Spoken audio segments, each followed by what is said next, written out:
And we're welcoming now Uriah Kriegel, who is directeur de recherche here in Paris at the Institut Jean Nicot, which is part of the CNRS. And he is well known for his work, first for his work in philosophy of mind, and he's published a number of books at Oxford University Press, starting with Subjective Consciousness, The Sources of Intentionality, and the Varieties of Consciousness, and Mind and Reality in Brentano's Philosophical System. So, and I don't know for how many years, but he has started being also active in metaphysics for a number of years, and starting, I think, with Brentano's metaphysics, but more generally, many topics in contemporary metaphysics. So we are very pleased to have Uriah in this conference, and he's going to talk today about vertical Mereology. Merci Jean-Baptiste, merci de m'avoir invité. Je vais parler en anglais par paresse, mais je peux prendre des questions en français plus tard. So the topic, by the way, I'm active in metaphysics since I was 12, but, okay. but not producing anything of interest to other human beings. Yeah. So vertical metaphysics, vertical Mereology, what is that? It's nothing, I made it up. But the thought that I had is that most discussions of Mereology today, certainly, are discussions of part-whole relations between concrete particulars. So when does a plurality of concrete particulars compose a further concrete particular? And there's also in the tradition of logical atomism, there are questions about the composition and decomposition of states of affairs, for example. When do atomic states of affairs conjointly compose molecular states of affairs? And so these kinds of questions about the composition of entities of ontological category C by other entities also from ontological category C, I will just call it horizontal Mereology. And vertical Mereology will be the Mereology concerned with the composition of ontological of entities of ontological category C by entities of ontological category C star. So transcategorial composition. That's the kind of thing I'm interested in. And more specifically, I'm interested in the prospects for composition of concrete particulars by entities which are not concrete particulars. What are the options here? One option is composing concrete particulars from properties. So this will be like the bundle theory of concrete particulars that says that this table, for example, is just the bundle of its properties, except that the bundling operation will just be understood as composition. So it's basically a kind of a mereological bundle theory. So that's one option, an option that Laurie Paul has explored. There are really 3 or 4 sub-options here. One is to the idea of composing this table from, let's say, seeing this table as the mereological sum of universals ante rem. So brownness as such, solidity as such, etc. The mereological sum of these will give you the table. That's one option.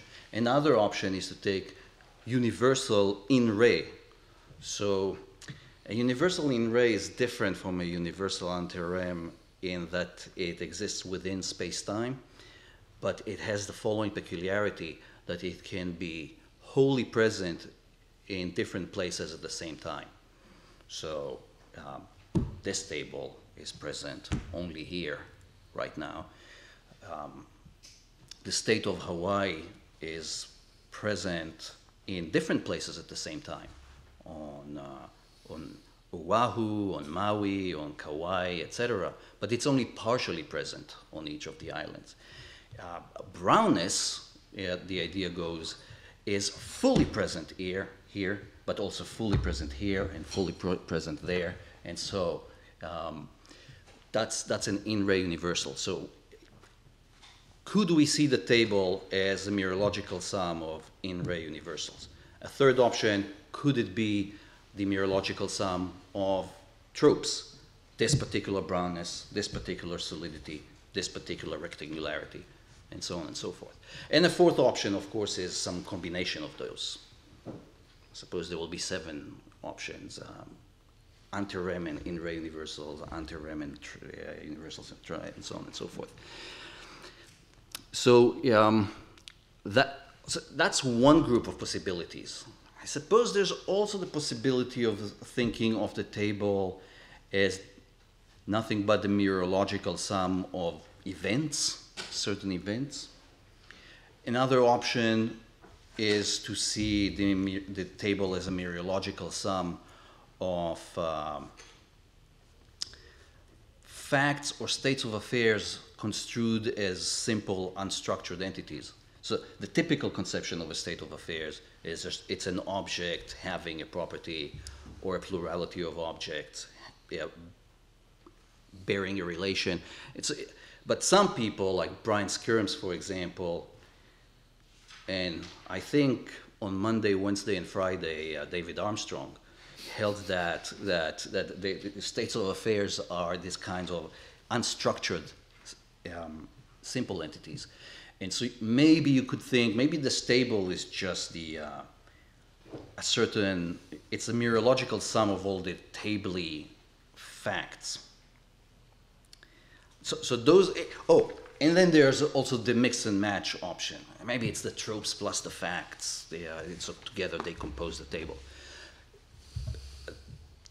Let's call mereological bundle theory actually any theory of this shape that tries to identify the table with a mereological sum of entities which are not concrete particulars. What I think is that it's not going to work. So this is what this talk is about. The talk is about it's not working. And I suppose as a corollary, you'd have to say that if none of this is going to work, then we have to treat concrete particulars. So this is a positive thesis. We'd have to treat concrete particulars as vertical mereological simples. So entities that are not vertically composed.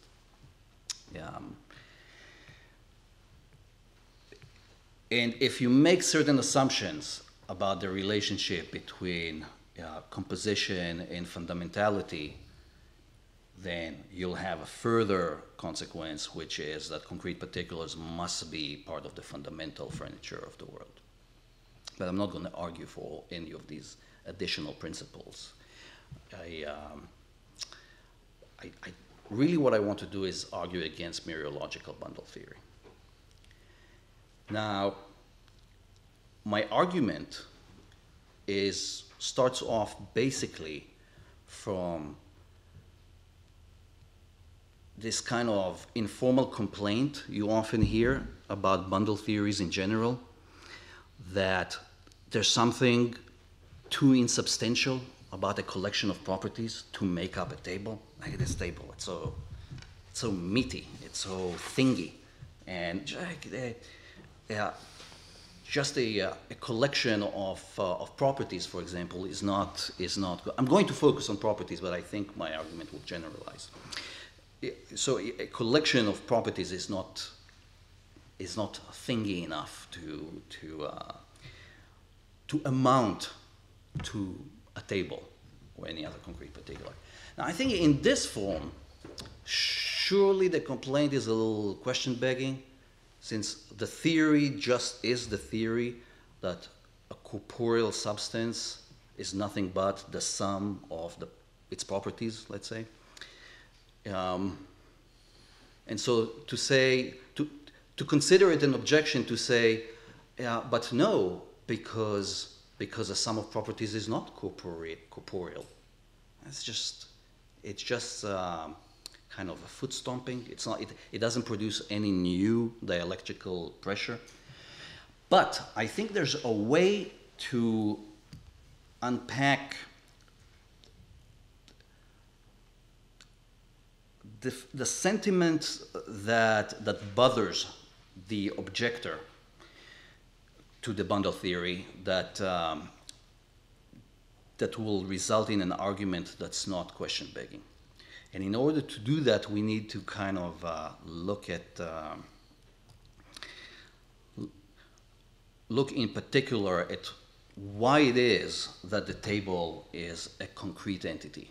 What does it mean to say that? Because notice that if we say it's a bundle of, the table is just a bundle of universals, then we say it's a bundle, or it's a Mereological sum in this case. It's a Mereological sum of abstract universals.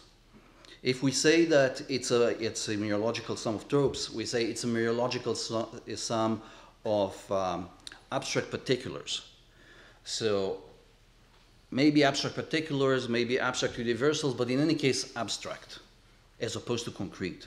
And so can we really, what does it take really for a collection of abstract entities to collectively make up, let's say, or amount to a concrete entity? I think to understand how that might be possible, we need to go a bit into the distinction between abstract and concrete. And so I think the most natural view here is that an abstract entity is non-spatiotemporal, whereas a concrete entity is spatiotemporal. It's just that this characterization is compatible with many different ideas. So one thing you might have in mind is that concrete entities have spatiotemporal properties, whereas abstract entities don't have spatiotemporal entities. But that can't be right, because some abstract entities seem to have, some entities we would intuitively consider abstract have spatiotemporal properties. For example, when I say that chess was invented in India in the 6th century, I don't mean that this or that particular chess set was fabricated in India in the 6th century. The game as such, as an abstract entity, was invented in India in the 6th century. That's a spatial property, the India part, 6th century, it's temporal property. And so it seems to me like chess here, with this criterion, would come out a concrete entity, which would be very strange. Also think about, let's say the number 17 was the most popular number in New Zealand in 1972. It's also, again, it's a kind of a spatiotemporal property of an abstract entity. And so we need something more specific. Another option might be to say a concrete entity has spatiotemporal location. It's not just spatiotemporal properties, it has a spatiotemporal location, whereas an abstract entity doesn't have spatiotemporal location. This, I think, trope theory will reject. They will just not agree to like engage in the following debate, because they think that the brownness trope of this table is located here. It's not located in my office on Rue d'Ulm. It's located here. And so, and yet, it's an abstract particular, not a concrete particular. And so, trope theorists will not accept to setting the rules of the game by saying concrete means has spatiotemporal locations. Location abstract means doesn't have spatiotemporal location. So I think what trope theorists want to say is that concrete particulars like this table, they cannot share space, so this table and this cup, they sort of exclude each other from space. You can't sort of squeeze them into the very same location. This is the old idea of the impenetrability of corporeal substances. Whereas, and so they compete for space. There's only one concrete particular at a place at a time. Whereas tropes, there can be many of them in the same place at the same time. So this table's brownness, this table's solidity, this table's rectangularity, they're all here. They're all in the same place. They don't exclude each other. They're not impenetrable. That would be, I think, what the trope theorists will say is the distinction between abstract and concrete. I think this is better, but it runs against the problem that it A, prejudges a certain debate, and B, prejudges it, if anything, in the wrong way. And I have in mind a debate about the statue and the clay. The idea that the question of whether the statue and the lump of clay that constitutes it are one thing or two things. So I think that two-thingism here is much more plausible because, you know, they have different modal properties, for one thing. The statue cannot survive crushing, but the lump of clay can survive crushing. And so they have different modal properties, and so they can't be the same thing. And so I'm a two-thingist. And according to this view, according to the view that draws the distinction between abstract and particular in terms of impenetrability, it would mean that the statue and the clay both are abstract. And so I think it decides the debate in the wrong way, but I don't actually think that's the worst problem. The worst problem is to just decide the debate by fiat, so that we don't need actually to debate it. So once you're clear on what the words mean, you see that there's really only one option. And so what are we to do? How should we draw the concrete abstract distinction? I think if we reflect a bit on why we want to say that despite their interpenetrability, both the statue and the lump of clay are concrete, the most reasonable thing to say, the thing that recommends itself, is to say that each of them occupies a portion of space. So occupying a portion of space-time is more than just having spatial temporal properties. It's more than having locations. The brownness, part of the reason why all these tropes, the brownness trope, the rectangularity trope, the solidity trope, they all kind of cluster. They don't bother each other. It's like they don't actually occupy any space. I want to argue for this more at length later, but just to give you a sense of the argument I have in mind. I think where intuitively we treat tropes as abstract because we think they don't occupy the space in which they are located. And so this is what I think we should do. We should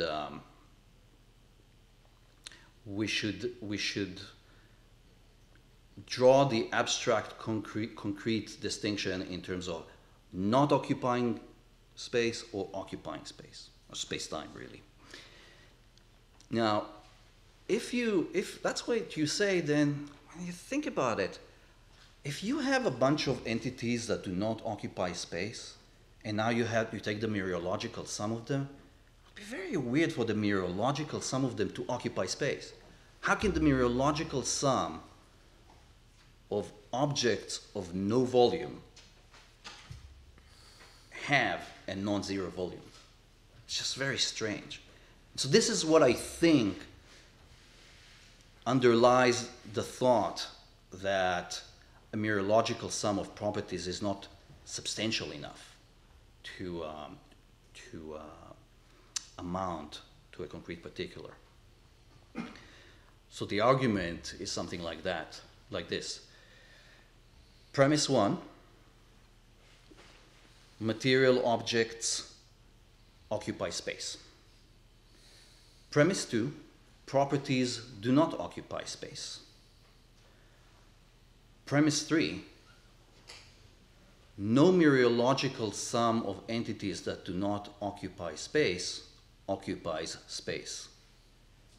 Conclusion, no mereological sum of properties is a material object.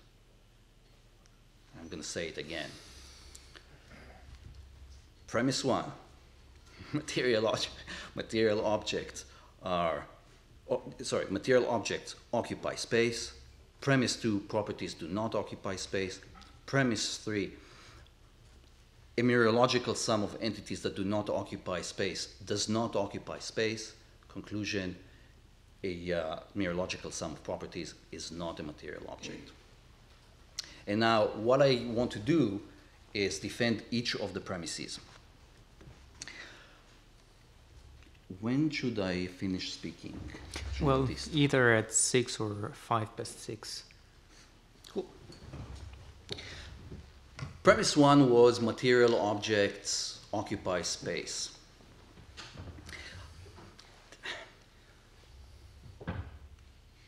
It's very hard to see how to object to this.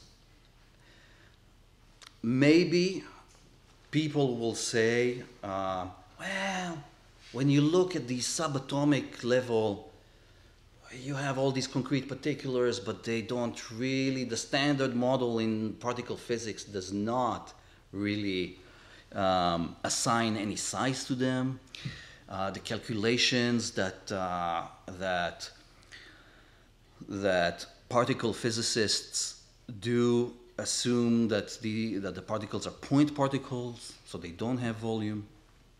They don't occupy, they don't fill up space. One thing I want to say up front on this is an area in which fools rush in, especially fools who like me, who don't really, whose particle physics is largely Wikipedia derived. And so I should warn you what I'm going to say in the next 5 minutes. Do not teach this to your children.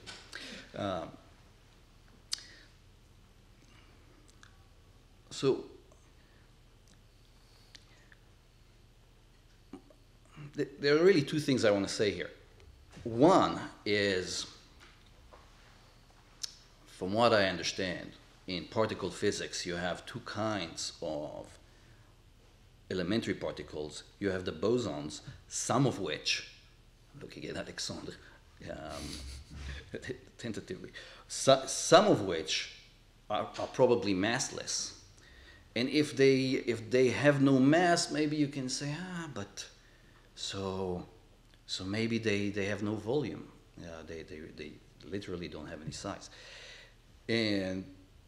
But on the other hand, you have the fermions. And the fermions, from what I understand, all have some non-zero mass. It's very strange to I don't really understand how they can have non-zero mass without occupying space.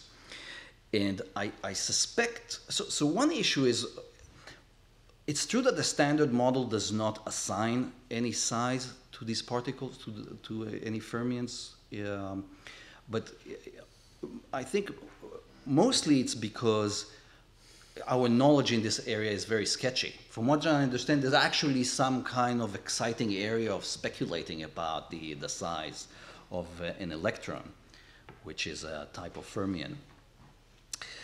And so the physicists, from what I understand, do assume that it does have some kind of size. It's just that we really don't know what kind of size it is. And in any case, we don't need to appeal to size in order to taxonomize the elementary particles.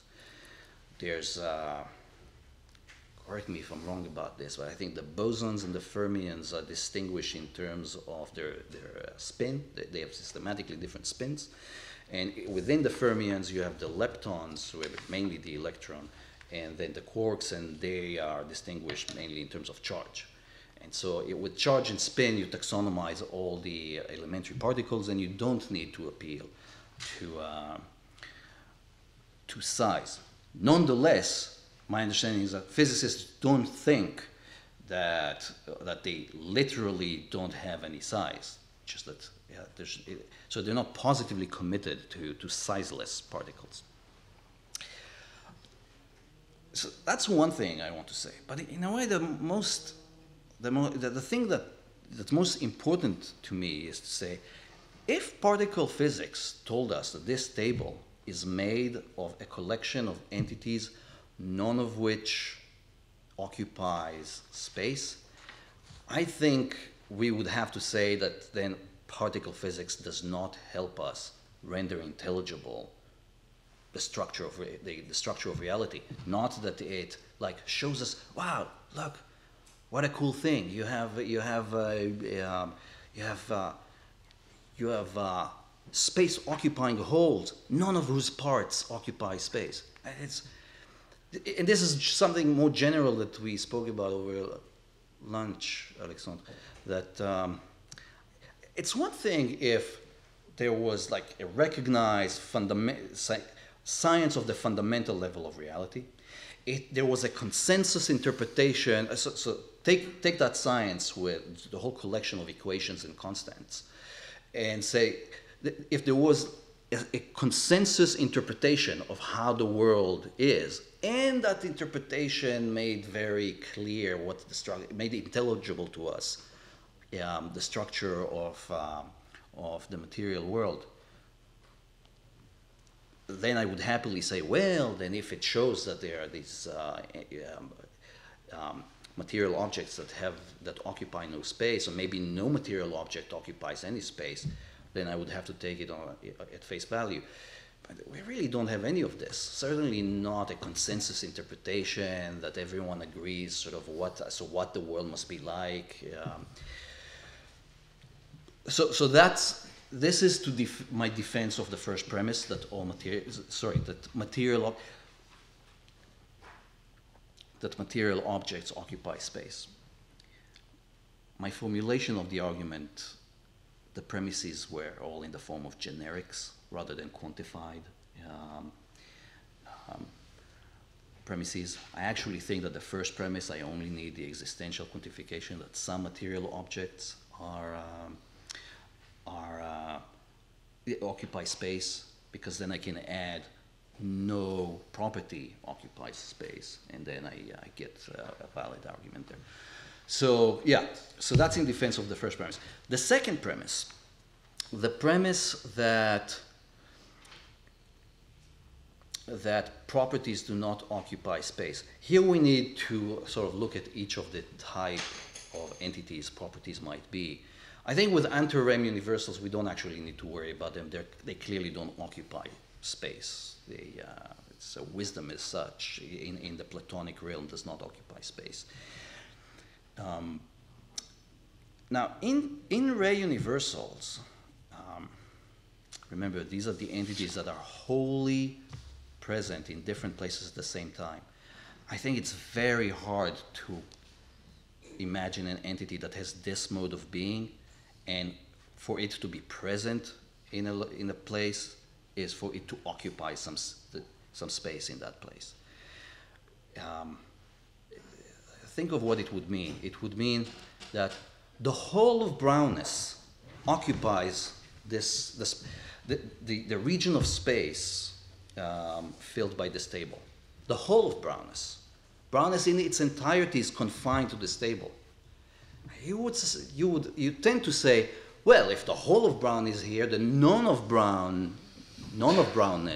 is out of here. None of brownness is there on that nice kind of Japanese style wall entity.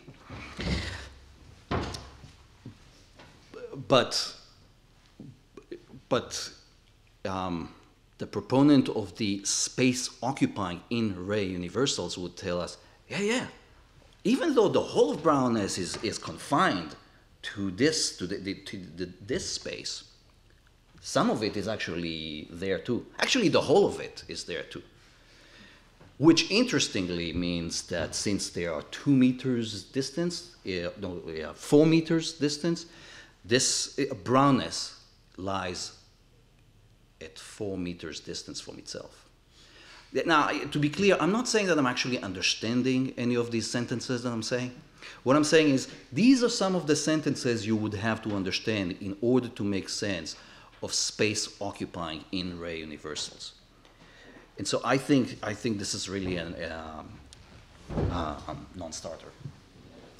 The best option here is to say maybe tropes are space-occupying entities.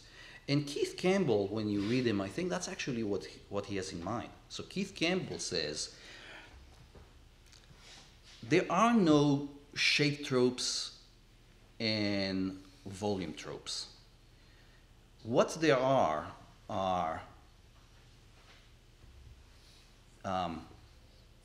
shaped volume tropes. So what you have is a brown, a table-shaped brown volume. That's the brownness trope of this table is just a table-shaped brown volume, and the solidity, or this table solidity, is a table-shaped solid volume. This is how he could, and he says shape, volume, and quality, like color or solidity. That's just a distinction that we make in thought. It's not a distinction in reality. So these are interaciones. I think there are many problems with these kinds of entities, with conceiving of tropes like this. So, for example, think of the solidity-shaped, the table-shaped solid volume here. Is it brown or is it not brown? If you say it's not brown, how come when I look at the volume, I see brown? This is the volume that you tell me the solidity, and it is brown. So you're telling me it's colorless? It's very hard to understand. But if you say it is brown, actually, the solidity trope is brown, then I ask, so why is this a solidity trope rather than a brownness trope? So I think these Campbell-style tropes are problematic entities, but more importantly to me, and this is what I really want to press, is that if we accept Campbell-style tropes in our ontology, I think we have to say that in fact they are concrete particulars. They are not abstract particulars, because they occupy space, and granted, they are slightly curious concrete particulars because they are single propertied concrete particulars, and that creates some of the problems that I just mentioned, and others that I don't have time to go into, but I think essentially there would be concrete particulars. And so if you had a mereological bundle theory with Campbell tropes as the constituents whose mereological sum gives you the table, then you would have an assay of the table in terms of entities that are not tables, but you would not have an assay of a concrete particular in terms of entities that are not concrete particulars, because the Campbell tropes are concrete particulars.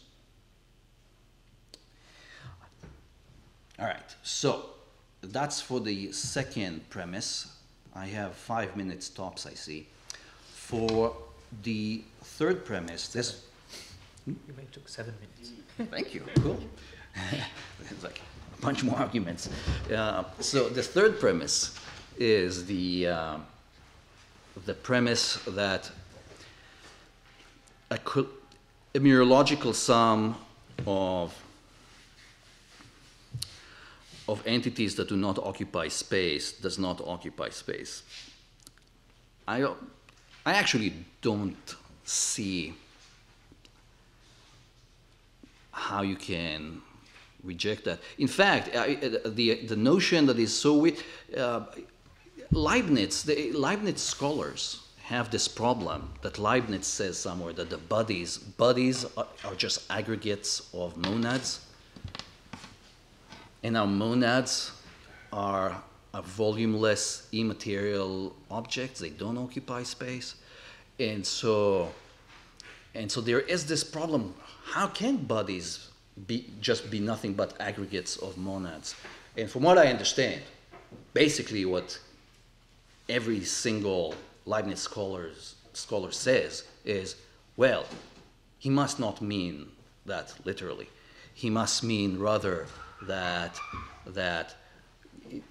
they are the ground. They are so the monads ground in some way the bodies, but the bodies.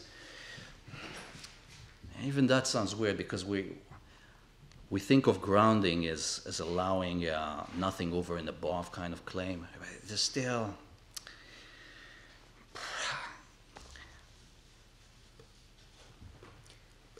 still some kind of ontological daylight that Leibniz must assume between the aggregate of monads and the bodies. That's what basically I'm looking at Jean Pascal, who nods, luckily, every Leibniz scholar says.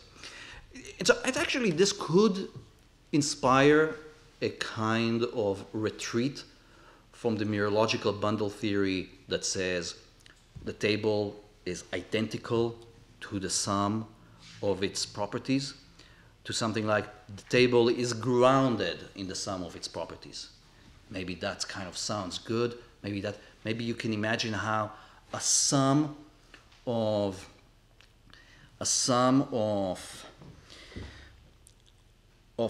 entities that do not occupy space can ground an entity that occupies space. But I actually think that the only reason this sounds a little bit better, to put the thesis in terms of grounding rather than in terms of identity, is because there is a kind of unclarity baked into grounding about what kind of ontological daylight is allowed between the grounded and the ground. So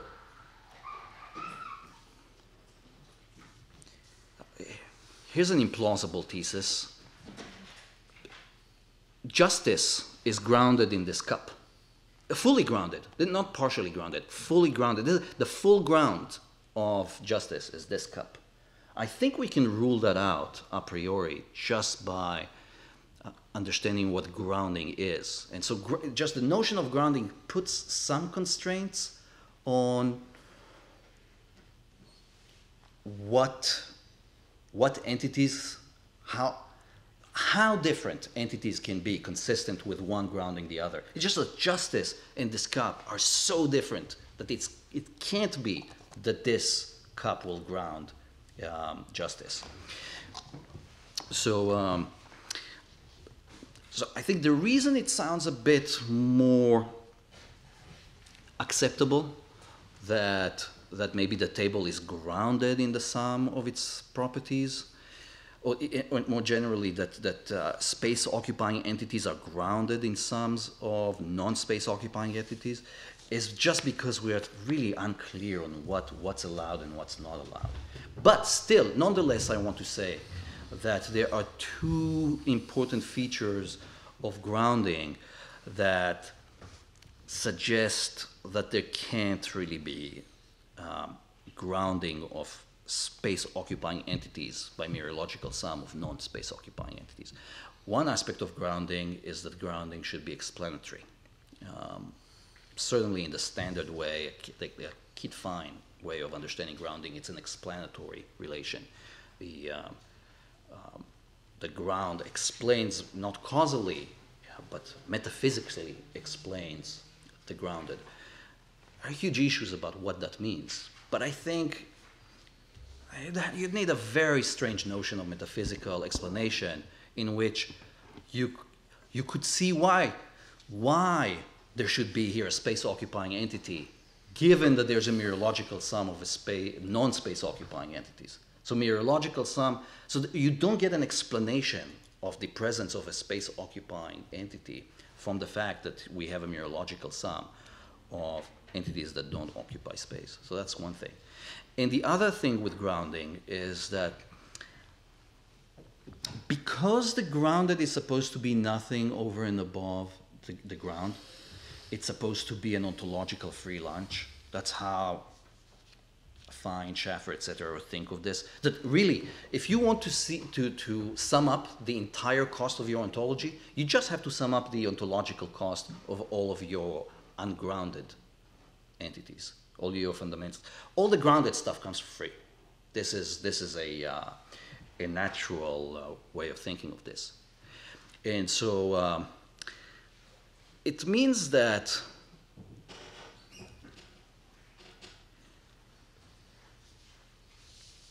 if you had a mereological bundle theory, then the total ontological cost of your ontology, of your theory, of your ontological theory, will just be the sum of the costs of all the non-space occupying entities, and then when you say, and by the way, I also think that in the world there are some entities that occupy space, but that's just a free lunch. It's just a very strange thing to say that, to think of this as an ontological free lunch, that now that we've had only entities that do not occupy space, now we're adding an entity that occupies space, but it doesn't make any difference to the ontological cost, the total ontological cost of the theory.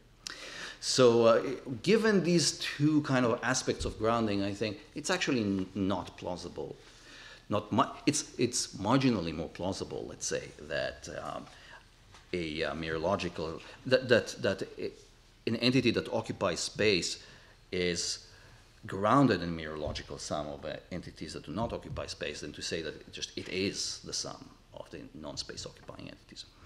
So that's my defense of the third premise. And so to remind you, the first premise was that material objects occupy space. The second one was that properties do not occupy space. And the third one was that a mereological sum of entities that do not occupy space does not occupy space. And the conclusion was a mereological sum of properties is not a material object.